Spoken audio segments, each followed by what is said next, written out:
Sa isang malawak na tabing ilog, nagtipon ng pamilya ni Isko upang ipagdiwang ang ikapitong kaarawan ng kanyang pangalawang anak, si Angelo. Ang lugar ay puno ng halakhak at masasayang sigaw ng mga bata na naglalaro. Ang hapon ay hinabi ng mga simpleng kasiyahan, paglangoy sa ilog, palaro sa damuhan, at isang masaganang picnic na inihanda ni Mara, ang may bahay ni Isko. Angelo, anak, tingnan mo ito. Ang paborito mong ulam, adobong manok, sabi ni Mara habang hinahain ang pagkain sa isang malaking dahon ng saging. Wow! Salamat mama! Ang sarap nito, amoy pa lang, tuwang-tuwang sagot ni Angelo habang patakbong bumalik sa mesa mula sa paglalaro. Habang kumakain, nagtanong si Isko, kumusta ang pag-aaral mo anak? Sana ay lagi kang magsikap, ha? Si Angelo, ngumingiti sa pagitan ng mga subo ay tumugon, Opo, Papa. Gusto ko po maging doktor balang araw. Nakangiti si Isko habang pinagmamasdan ang kanyang pamilya. Magiging magaling na doktor ka anak. Basta't lagi kang magsikap at mag-aral ng mabuti, sabi niya, puno ng pag-asa at pagmamalaki. Ang hapon ay lumipas sa ilalim ng lilim ng mga puno, sa mga kwento at tawanan. Ngunit tulad ng lahat ng magagandang araw, ito rin ay nagtatapos. Humupa ang saya nang maghanda silang umuwi. Binuhat ni Isko ang mga gamit habang tinutulungan siya ni Mara na ayusin ang mga bata sa tricycle. Siguraduhin mong mahigpit ang kapit mo ha, paalala ni Isko kay Angelo at sa kanyang kapatid na si Lila. At ikaw Mara, ayos ka lang ba dyan sa likod? Oo mahal, maayos lang ako. Mag-ingat ka sa pagmamaneho, maraming lubak, tugon ni Mara, habang inaayos ang upuan para mas komportable ang mga bata. Nagsimula ang kanilang biyahe pauwi sa paglubog ng araw. Ang kalangitan ay unti-unting napupuno ng mga bituin. Tahimik at payapa ang gabi, ngunit may kakaibang bigat sa hangin. Si Isko, habang nagmamaneho, ay nakaramdam ng kakaibang kaba sa kanyang dibdib. Siguro dahil lang ito sa kapaguran, bulong niya sa sarili. Subalit sa kanyang isipan, may gumugulo, ang takot na baka may hindi magandang mangyari. Habang lumalalim ang gabi, isang biglaang yabag ng aso ang tumawid sa kanilang landas. Biglaang pumihit si Isko sa manibela, nagulat sa hindi inaasahang balakid. Isko mag-ingat ka, sigaw ni Mara, habang mahigpit na hinawakan ang mga kamay ng kanilang mga anak. Sa kabila ng pagsisikap ni Isko na kontrolin ang tricycle, nawalan ito ng balanse at sumalpok sa isang malaking bato sa tabi ng daan. Ang lahat ay naging isang malabo at magulong eksena, ang sigawan ng mga bata, ang pagkabasag ng salamin, at ang malakas na pagkakabangga. Nang tumigil ang lahat, nanginginig si Isko habang sinisikap niyang alamin ang kalagayan ng kanyang pamilya.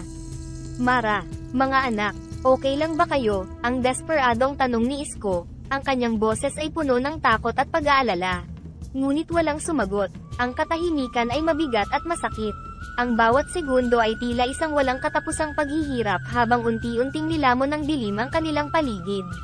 Sa mga sumunod na linggo pagkatapos ng aksidente, ang buhay ni Isko ay naging isang walang katapusang bangungot. Ang masayahing tahanan na dating puno ng tawanan at kwento ng mga bata ay naging tahimik at madilim. Nabuhay si Isko sa pagdadalamhati, galit, at pagkakasala. Sa isang madilim at malamig na gabi, si Isko ay nakaupo sa kanyang lumang silya sa labas ng kanilang bahay, hawak ang isang lumang larawan ng kanyang pamilya. Ang mga luha ay tahimik na dumadaloy sa kanyang pisngi habang binabalot siya ng alaala ng nakaraan. Kung hindi lang sana ako nagmadali, kung nag-ingat lang sana ako, paulit-ulit niyang sambit sa sarili. Ang bawat salita ay tila isang patak ng asido sa kanyang puso. Habang lumilipas ang mga araw, naging madalang kumain si Isko at halos hindi na siya natutulog. Ang dating mabait at masiyahing Isko ay unti-unting naglaho, at pinalitan ng isang taong laging nagagalit at maraming puot. Siya ay naging isang siga sa kanilang barangay, kinatatakutan at iniiwasan ng kanyang mga kapitbahay. Isang gabi, habang naglalakad siya pauwi mula sa isang mahabang inuman, nakasalubong niya si Mang Temyong, isang matandang kaibigan. Mang Temyong, magandang gabi po, bati ni Isko. Isko anak, nag-aalala kami sayo. Hindi ito ang tamang daan, mahinahong tugon ni Mang Temyong, habang hinahawakan ang braso ni Isko. Tamang daan. Nawala na ang tamang daan nung nawala sila, Mang Temyong. Ano pa bang saysay ng lahat? Sagot ni Isko, ang mga mata niya'y puno ng luha at galit. Makinig ka Isko, alam kong mahirap, pero hindi ito ang gusto ng iyong pamilya para sayo. Hindi sila magiging masaya na makitang ganito ka. Pagpapaliwanag ni Mang Temyong, umaasang magbabago ang isip ni Isko. Si Isko, hinila ang kanyang braso palayo, at tumugon ng may pait, hindi nyo alam ang nararamdaman ko. Wala na sila Mang Temyong. Wala nang babalikan pa. Bumalik si Isko sa kanyang bahay, nalulungkot at lalo pang nagdamdam. Gabi-gabi, ang alak ang naging kasama niya, ang bawat inom ay isang pagtatangka na kalimutan ang sakit at pangungulila.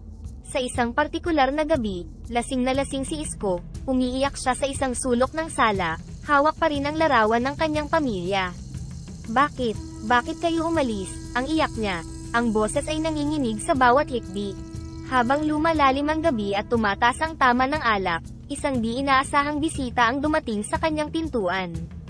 Si Magilas, ang duwende na kaibigan niya mula pagkabata, na hindi na niya nakita mula noong siya ay lumaki. Isko kaibigan, bakit ka nagkakaganyan?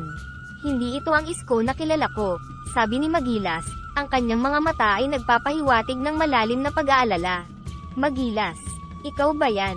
Bakit ka nandito? Tanong ni Isko, hindi makapaniwala sa kanyang nakikita. Dumating ako para tulungan ka Isko. Hindi ka pwedeng magpatuloy sa ganitong kalagayan. Halika, may ipapakita ako sa'yo. Isang lugar na magpapabalik ng iyong diwa at magbibigay ng bagong pag-asa. Pag-anyaya ni Magilas, habang inaabot ang kanyang kamay kay Isko. Sa gabing iyon, dala ng kanyang matagal ng kaibigan, si Isko ay tumayo at sumama kay Magilas, umaasang makita ang sinasabing lugar na maaaring magbalik ng kapayapaan sa kanyang wasak na puso. Habang pinapanood ni Isko ang mga manok na naghahanap ng pagkain sa lupa, nagtanong siya, paano nyo pinapanatiling malinis ang lugar na ito? Regular naming nililinis ang kanilang lugar at sinisiguradong laging may sapat silang tubig at pagkain. Ang kanilang dumi, ginagamit namin bilang pataba para sa aming mga pananim, sagot ni Magilas.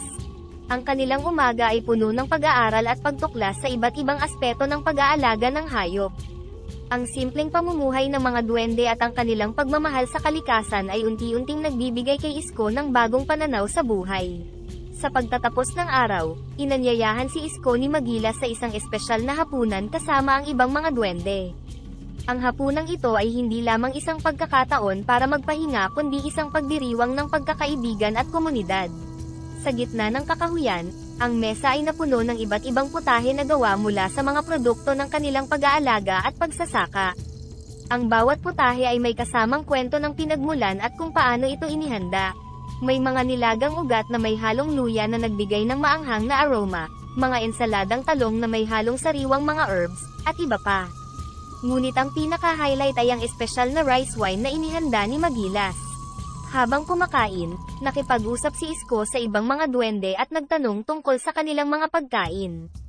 Paano ninyo niluluto ang mga ito? Ano ang mga sikreto sa inyong kusina? Tanong niya, puno ng kuryosidad. Isang matandang duwende ang sumagot, ang bawat pagkain dito ay may kasamang kwento. Halimbawa, ang rice wine na ito ay ginawa mula sa bigas na aming itinanim sa pinakamaswerteng bahagi ng bukid, at binabaron namin ito sa buong bilog na buwan para magkaroon ng mas masarap na lasa.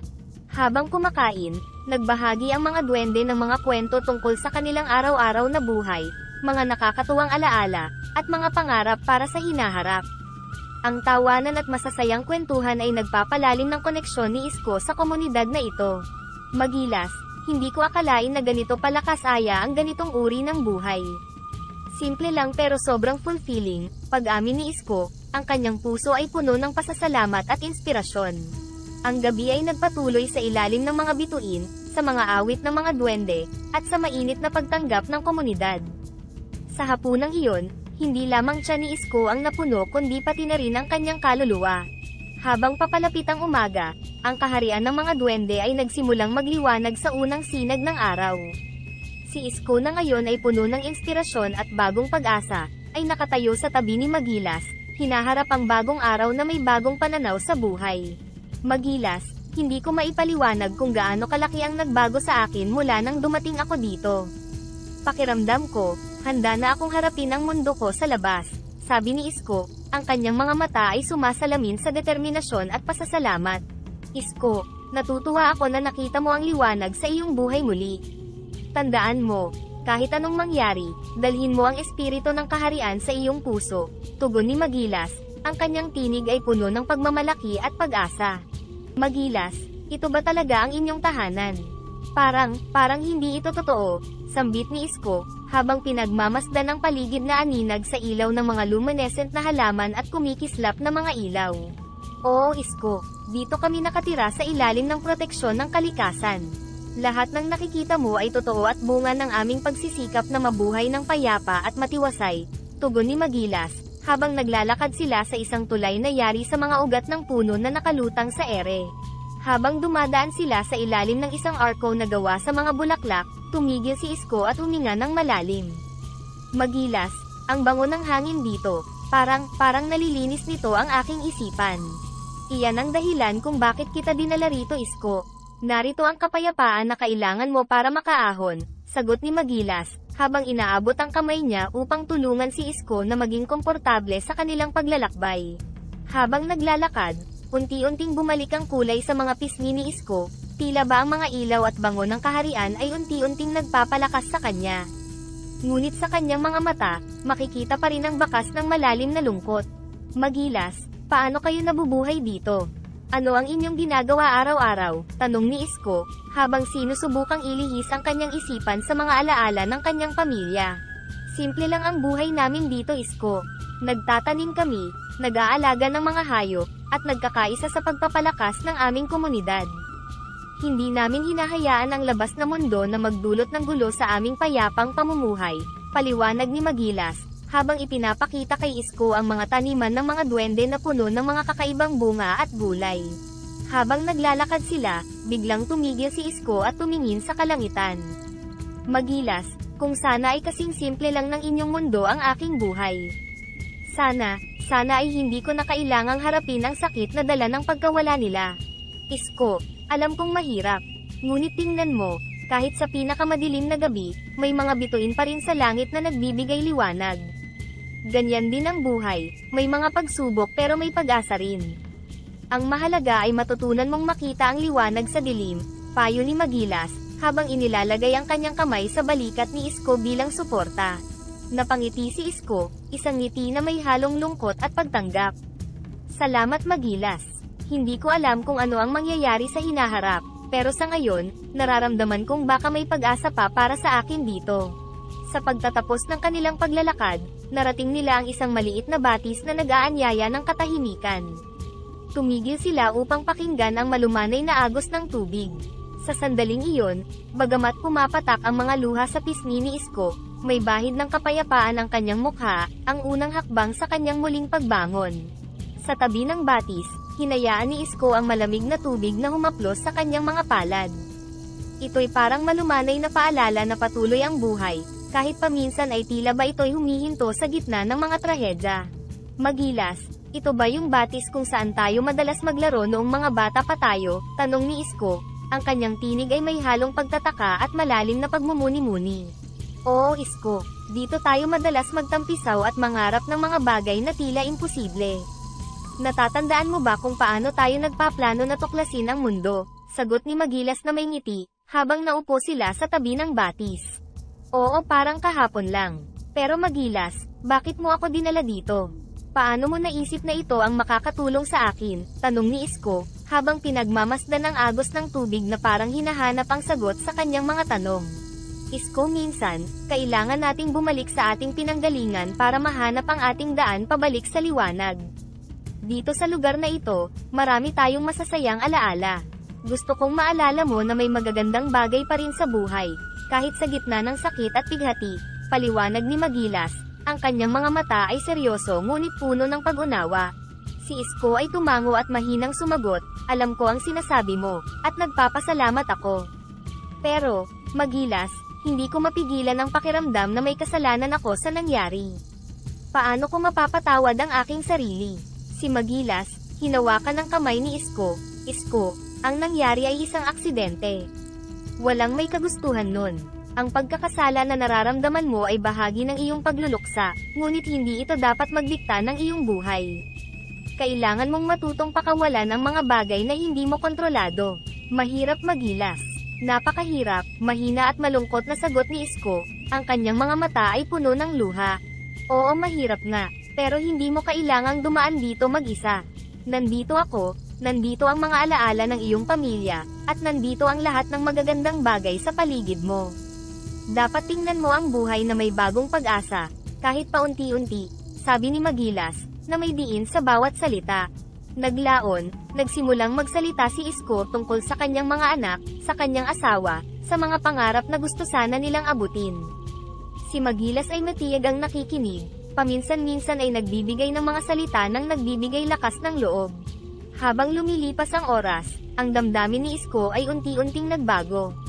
Mula sa matinding pighati, dahan-dahan itong napalitan ng isang malumanay na kapayapaan. Sa piling ni Magilas at sa lilim ng mga puno sa tabi ng batis, naalala niya ang kanyang mga anak na laging masaya, ang kanyang asawa na palaging nag-aalaga, at nagsimula siyang makaramdam ng isang bagong lakas. Siguro nga, kailangan ko lang talagang bumalik sa simula, sa lugar kung saan ako masaya, kung saan ako buo. Salamat Magilas. Salamat sa pagpapaalala sa akin na may mga bagay pa rin na mahalagang ipaglaban, wika ni Isko. Ang kanyang boses ay may bahid na ng pag-asa. Tumayo sila, at magkasamang naglakad pabalik sa kaharian, hindi bilang dalawang nilalang na nagdadalamhati, kundi bilang mga magkaibigan na handang harapin ang anumang hamon na dala ng bukas. Habang naglalakad pabalik sa kaharian, isang bagong aura ng determinasyon ang yamakap kay Isko. Ang kanyang mga hakbang ay mas matatag kumpara sa mga naunang araw na puno ng pag-aalinlangan at kalungkutan. Magilas, ituro mo sa akin kung paano kayo nabubuhay dito. Gusto kong matutunan ang inyong mga paraan, sabi ni Isko. Ang kanyang tono ay puno ng pagkamausisa at paghahangad na magbago. Siyempre Isko, simulan natin sa aming mga taniman. Dito sa kaharian, bawat isa sa amin ay may kanya-kanyang responsibilidad upang mapanatili ang balanse at kasaganahan ng aming komunidad, sagot ni Magilas habang tinuturo ang malawak na lupain na puno ng sari-saring pananim. Dumating sila sa isang taniman kung saan ang mga duwende ay abalang nagtatanim at nag-aani ng mga gulay. Ang lupa ay mataba at ang mga halaman ay hitik sa bunga. Isko, dito kami nagtatanim ng iba't ibang uri ng gulay at prutas. Gumagamit kami ng organikong paraan, walang kemikal, lahat natural. Ito ang sikreto sa kalusugan ng aming komunidad, paliwanag ni Magilas, habang pinipitas ang isang hinog na kamatis at iniaabot ito kay Isko. Tinanggap ni Isko ang kamatis, pinagmasdan ito, at ngumiti. Parang ang simpleng buhay na ito ang sagot sa komplikadong buhay sa mundo, sabi niya, ang kanyang boses ay may halong paghanga. Hindi lang iyan Isko. Hindi lang kami basta nagtatanim, binibigyan din namin ng pansin ang kalusugan ng lupa. Halika, ipapakita ko sa iyo ang aming compost pit, yaya ni Magilas. Habang naglalakad sila patungo sa compost pit, ipinaliwanag ni Magilas kung paano nila ginagamit ang mga tira-tirang organikong material para maging pataba. Lahat ay may gamit Isko. Walang nasasayang. Ang mga tira-tirang ito ay nagiging pagkain para sa lupa, at sa gayon, nagpapatuloy ang siklo ng buhay. Ang galing naman. Parang isang malaking pamilya ang tingin ninyo sa kalikasan. Nagtutulungan, nagbibigayan, komento ni Isko, ang kanyang mga mata ay nagliliwanag sa bawat bagong natututunan. Oo, at ito ang aral na maibabahagi ko sa iyo, ang pagiging parte ng kalikasan, hindi ang pagiging amo nito. Kapag bumalik ka sa iyong mundo Isko, dalhin mo ang aral na ito. Igalang at alagaan ang lupa na nagpapakain sa iyo, sabi ni Magilas, ang kanyang boses ay puno ng pagmamalaki at pag-asa. Tumango si Isko, ang kanyang isipan ay puno ng mga ideya at plano kung paano niya maipapatupad ang mga natutunan sa kanyang sariling buhay. Magilas, gusto kong magpasalamat sa iyo. Hindi lang dahil sa pagtanggap sa akin dito, kundi sa pagtulong mo na makita ang kahalagahan ng simpleng pamumuhay at pakikipag-ugnayan sa kalikasan. Marami ka pang matututunan. Halika, ipapakita ko sa iyo kung paano namin inaalagaan ang mga hayop, yaya ni Magilas, habang sila'y patungo sa susunod na destinasyon, isang lugar kung saan pinapakita ang tunay na pagsasama-sama ng bawat nilalang sa kaharian. Habang tumatagal ang pananatili ni Isko sa kaharian ng mga duwende, lalo niyang nauunawaan ang kanilang paraan ng pamumuhay, na nagsisilbing inspirasyon sa kanya para sa isang mas simple at masaganang buhay. Isang maaliwalas na umaga, inanyayahan siya ni Magilas na sumama sa pag-aalaga ng mga hayop, upang mas lubos niyang maunawaan ang kanilang gawain. Isko, dito sa aming kaharian, bawat nilalang ay mahalaga at may tungkulin, paliwanag ni Magilas habang naglalakad sila patungo sa lugar kung saan nila inaalagaan ang mga baka, kambing, at manok. Dito ang bawat hayop ay itinuturing naming kaibigan at hindi lamang isang mapagkukunan ng pagkain. Unang pinuntahan nila ang kural ng mga kambing. Ang mga kambing na ito ay pinapakain namin ng sariwang damo at mga tuyong dahon mula sa aming mga puno. Nakakatulong ito sa kanilang kalusugan at sa kalidad ng gatas na kanilang ibinibigay, sabi ni Magilas, habang pinapakita kung paano nila hinahalo ang mga damo at dahon. Si Isko na may hawak na sanga ay dahan-daang hinaplos ang isang kambing. Napakaganda nilang tingnan, Magilas. Parang masaya sila at malusog. Oo, Isko. At kapag masaya ang mga hayop, mas maganda ang kanilang ibinibigay na produkto. Halimbawa, ang gatas ng kambing dito ay sobrang creamy at masustansya dahil sa kanilang masustansyang pagkain at sa pag-aalaga namin sa kanila, tugon ni Magilas. Sunod nilang binisita ang lugar kung saan inaalagaan ang mga manok. Ang aming mga manok ay malayang nakakagalaw dito sa malawak na espasyo. Hindi namin sila isinasara sa masisikip na kulungan. Sa ganitong paraan, nagiging mas malusog sila at mas marami ang kanilang itlog, ipinaliwanag ni Magilas. Habang pinapanood ni Isko ang mga manok na naghahanap ng pagkain sa lupa, nagtanong siya, paano nyo pinapanatiling malinis ang lugar na ito? Regular naming nililinis ang kanilang lugar at sinisiguradong laging may sapat silang tubig at pagkain. Ang kanilang dumi, ginagamit namin bilang pataba para sa aming mga pananim, sagot ni Magilas. Ang kanilang umaga ay puno ng pag-aaral at pagtuklas sa iba't ibang aspeto ng pag-aalaga ng hayop. Ang simpleng pamumuhay ng mga duwende at ang kanilang pagmamahal sa kalikasan ay unti-unting nagbibigay kay Isko ng bagong pananaw sa buhay. Sa pagtatapos ng araw, inanyayahan si Isko ni Magilas sa isang espesyal na hapunan kasama ang ibang mga duwende. Ang hapunang ito ay hindi lamang isang pagkakataon para magpahinga kundi isang pagdiriwang ng pagkakaibigan at komunidad. Sa gitna ng kakahuyan, ang mesa ay napuno ng iba't ibang putahe na gawa mula sa mga produkto ng kanilang pag-aalaga at pagsasaka. Ang bawat putahe ay may kasamang kwento ng pinagmulan at kung paano ito inihanda. May mga nilagang ugat na may halong luya na nagbigay ng maanghang na aroma, mga ensaladang talong na may halong sariwang mga herbs, at iba pa. Ngunit ang pinaka-highlight ay ang espesyal na rice wine na inihanda ni Magilas. Habang kumakain, nakipag-usap si Isko sa ibang mga duwende at nagtanong tungkol sa kanilang mga pagkain. Paano ninyo niluluto ang mga ito? Ano ang mga sikreto sa inyong kusina? Tanong niya, puno ng kuryosidad. Isang matandang duwende ang sumagot, ang bawat pagkain dito ay may kasamang kwento. Halimbawa, ang rice wine na ito ay ginawa mula sa bigas na aming itinanim sa pinakamaswerteng bahagi ng bukid, at binabaran namin ito sa buong bilog na buwan para magkaroon ng mas masarap na lasa. Habang kumakain, nagbahagi ang mga duwende ng mga kwento tungkol sa kanilang araw-araw na buhay, mga nakakatuwang alaala, at mga pangarap para sa hinaharap. Ang tawanan at masasayang kwentuhan ay nagpapalalim ng koneksyon ni Isko sa komunidad na ito. Magilas, hindi ko akalain na ganito pala kasaya ang ganitong uri ng buhay. Simple lang pero sobrang fulfilling, pag-amin ni Isko, ang kanyang puso ay puno ng pasasalamat at inspirasyon. Ang gabi ay nagpatuloy sa ilalim ng mga bituin, sa mga awit ng mga duwende, at sa mainit na pagtanggap ng komunidad. Sa hapunang iyon, hindi lamang siya ni Isko ang napuno kundi pati na rin ang kanyang kaluluwa.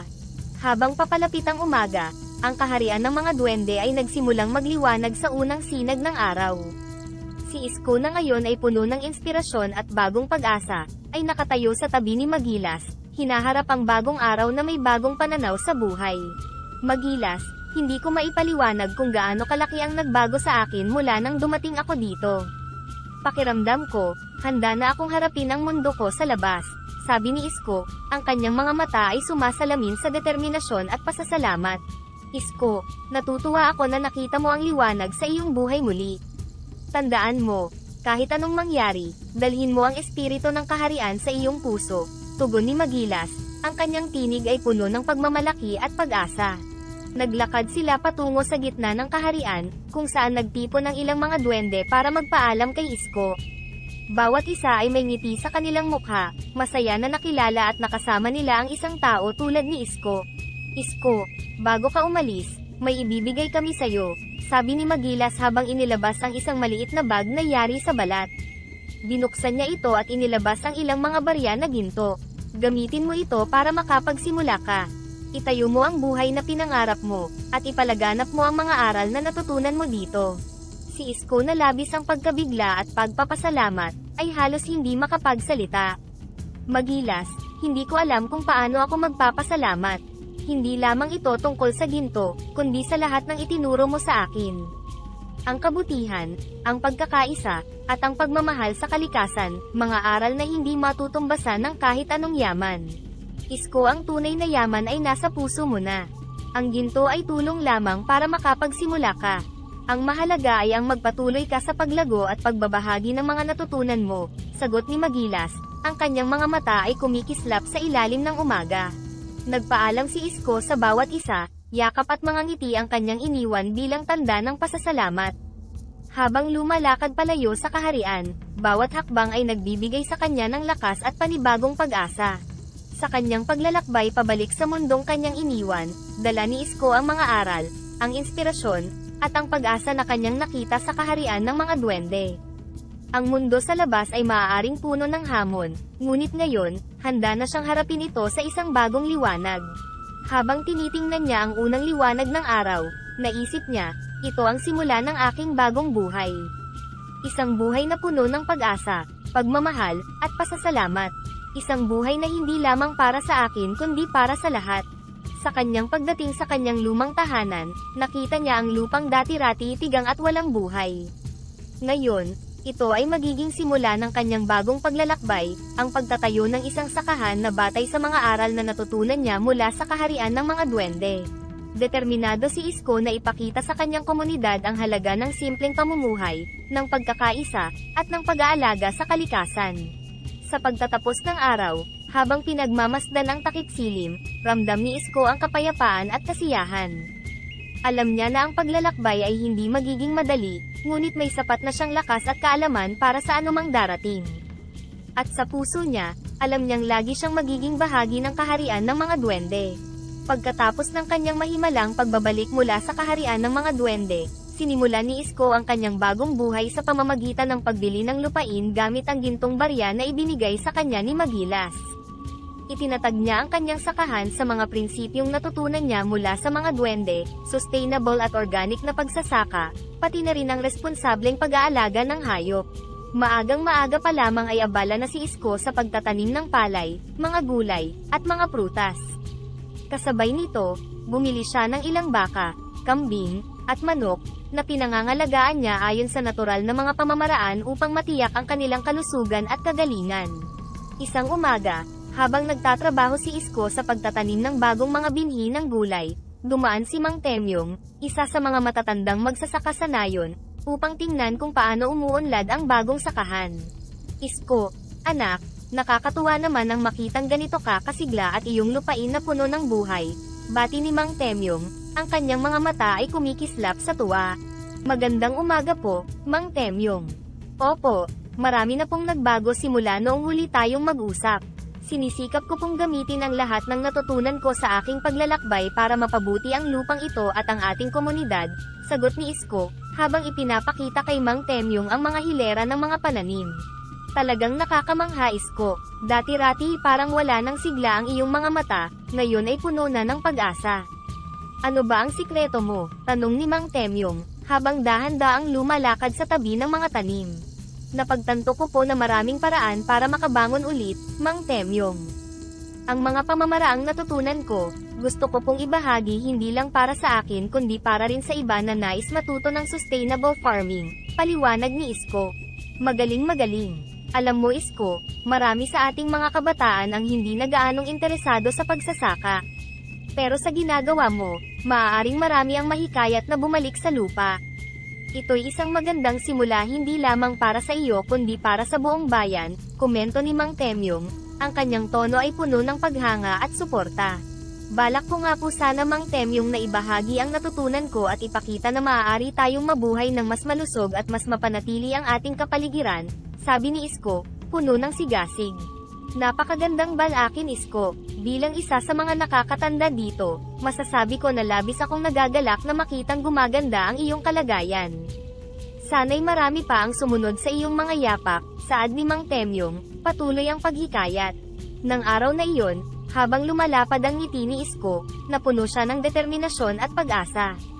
Ang kanyang sakahan ay hindi lamang basta lupain ng pagtatanim kundi isang lugar ng pagbabago at inspirasyon para sa buong komunidad. Siya at si Mang Temyong ay magkasamang nagtanim ng ilang mga binhi, hindi lamang mga binhi ng halaman kundi ng isang mas magandang kinabukasan para sa kanilang nayon.